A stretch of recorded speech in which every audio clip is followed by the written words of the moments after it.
Shabbat Shalom. It's such an honor and a privilege to stand here before you and deliver this drasha. I want to start by thanking this community for a wonderful welcoming on this first week in Johannesburg, especially Ian Mann there in the back, and the Beit David staff, Glynis, Diane, and Di.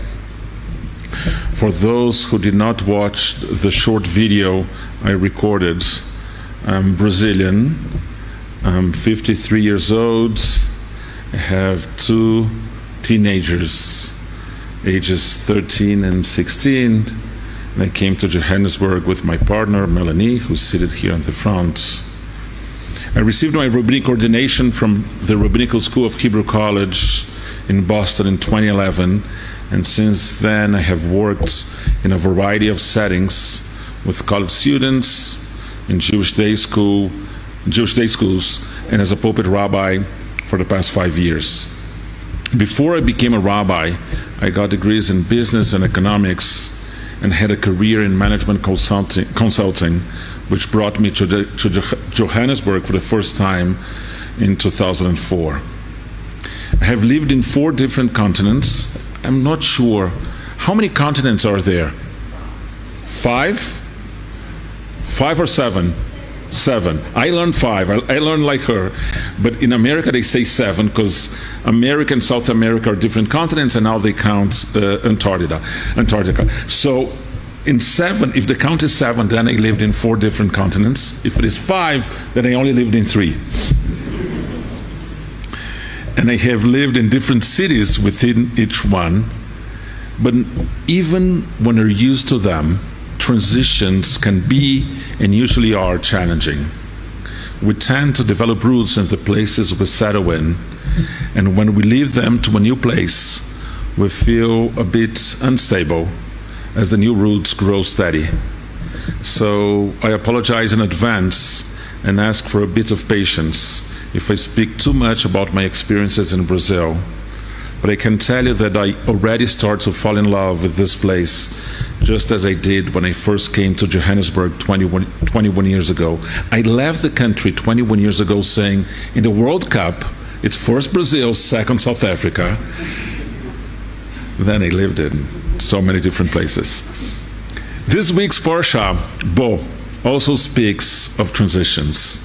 In the saga of the Exodus of Yetziat Mitzrayim, Egypt is hit by the 3 latest blows in God's disputes with Pharaoh over the Israelites' freedom: locust, darkness, and the death of the firstborn. As the last blow hits, Pharaoh sent the Israelites away, afraid that even more people would die if he refused to let them go. After 430 years, and there are different numbers, but this Parsha says 430.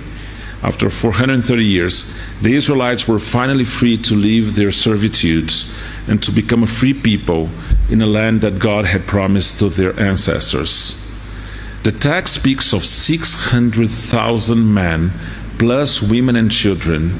It also mentions an Erev Rav, a mixed multitude of Egyptians and foreigners that went up with them. Taking it all into account, we're talking about a very large group of people, a group that plowed the Chumash, the Torah edition that we use here, calls it an unmanageably large multitude. What was the feeling of each individual in that huge group? Every year in Pesach, we try to put ourselves in the shoes of someone living Egypt at that moment.